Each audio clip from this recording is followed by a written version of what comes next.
Alright, memandangkan result UPU baru sahaja keluar, hari ini aku nak berkongsi sedikit pengalaman aku ataupun cerita akulah daripada seorang student sampai aku bergelar seorang peguam, okey? So, video ni khususlah kepada pelajar-pelajar SPM dan juga ibu bapa yang mungkin ada anak lepasan SPM yang dapat tawaran untuk pergi ke program undang-undang, okey? Normally, untuk kita masuk ke law degree, kita akan masuk ke asasi program. Macam aku masuk asasi program di UiTM.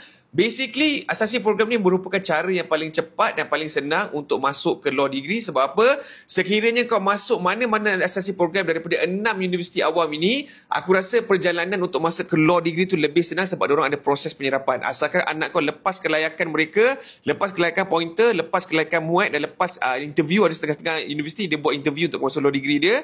Macam UiTM dia memang ada interview untuk masuk law degree dia. Sekiranya korang lepas benda ni semua, korang boleh masuk law degree program. So, 6 universiti ni adalah Universiti Melaya, Universiti Kebangsaan Malaysia UKM, UIA, UiTM, Universiti Utara Malaysia dan juga UNIZA. Okay, so 6 universiti ni merupakan universiti sekiranya anak kau dapat je law degree program, dia habis je law degree, dia boleh straight away terus masuk chambering dan kemudian dia terus boleh beramal sebagai peguam dan menjadi seorang qualified person di bawah Legal Profession Act. Cumanya, untuk setengah-setengah universiti awam ni juga ada tawarkan diploma undang-undang. Korang kena faham, diploma undang-undang ni tidak diiktiraf oleh pihak LPQB. Okay? Sekiranya anak kau graduate untuk diploma undang-undang ni, dan dia nak jadi lawyer masih lagi tak boleh, dia mesti kena ambil degree program which is the LLB Honours. Selepas dia dapat LLB Honours tu, barulah dia boleh jadi seorang yang diiktiraf seperti mana yang ditaktifkan di bawah Legal Profession Act. Okay? So, untuk anak-anak korang, sekiranya memang yang dah masuk 6 universiti ni tak ada masalah. Ada satu public university, MMU, itu pun LLB Honours dia diiktiraf oleh pihak LPQB. So basically ada 7 universiti lah yang mana LPQB memang specifically iktiraf.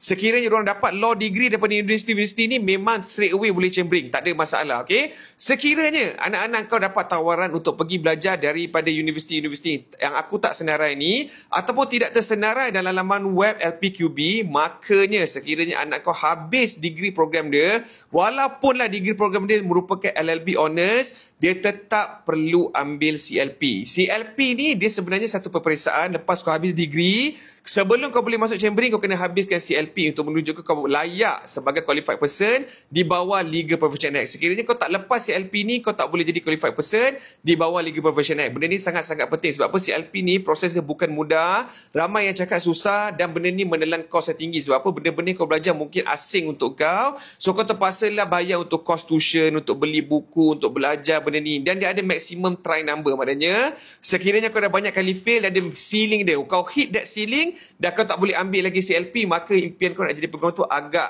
ke belakang lah. So, kepada ibu bapa luar sana, ingat pesanan ni sebelum anak korang nak terima mana-mana tawaran daripada mana-mana universiti untuk mana-mana kos peguaman. So, aku harap video